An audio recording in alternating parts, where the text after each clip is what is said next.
Ko Andi ini kan sebagai pendiri dari komunitas Indonesian Social Blogpreneur, udah pasti aktivitasnya adalah ngeblog. Iya, betul. Bukan ngeblokin nomor WA, bukan ya?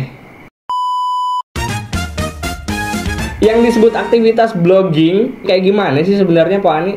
Bukan sekadar menulis dan membaca blog saja. Dalam aktivitas blogging itu kan memerlukan banyak networking juga nih, Bang. Karena kalau tanpa networking, artikel kita itu akan sedikit pembacanya. Jadi, untuk menyandang title sebagai blogger itu syaratnya ada beberapa nih, Bang. Apa aja tuh? Harus punya blog aktif ya, dan akun blognya itu bisa gratisan, bisa juga yang berdomain pribadi. Kalau misalnya gratisan kan ada di Blogspot, ada WordPress, ada Kompasiana, ya macam-macam deh gitu. Nah, itu yang pertama. Yang kedua, pastinya blogger harus konsisten update. Itu harus diisi, jangan sampai udah bikin akun, bikin satu artikel, udah gitu lama nggak update. Yang ketiga, blogger juga harus aktif untuk memperdalam communication skill.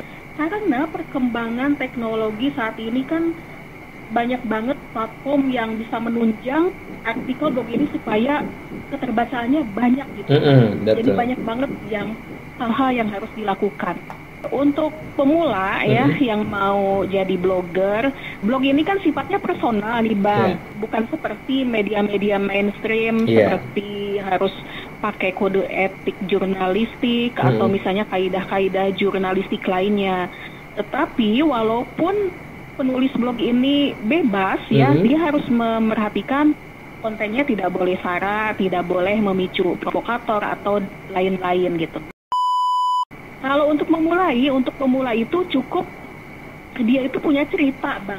Cerita apa aja deh gitu. Nah, misalnya kalau untuk anak-anak muda ya, cerita tentang gimana keseharian dia di perkuliahan, atau misalnya gimana sih untuk menyelesaikan skripsi kayak gimana, itu pun bisa jadi bahan cerita. Jadi hal-hal receh yang ada di sekitaran kita itu bisa jadi bahan cerita.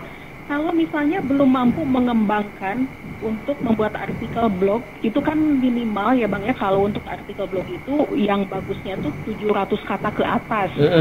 Tapi kalau misalnya belum mampu untuk menulis 700 kata untuk cerita pribadi, ya cukup latihan.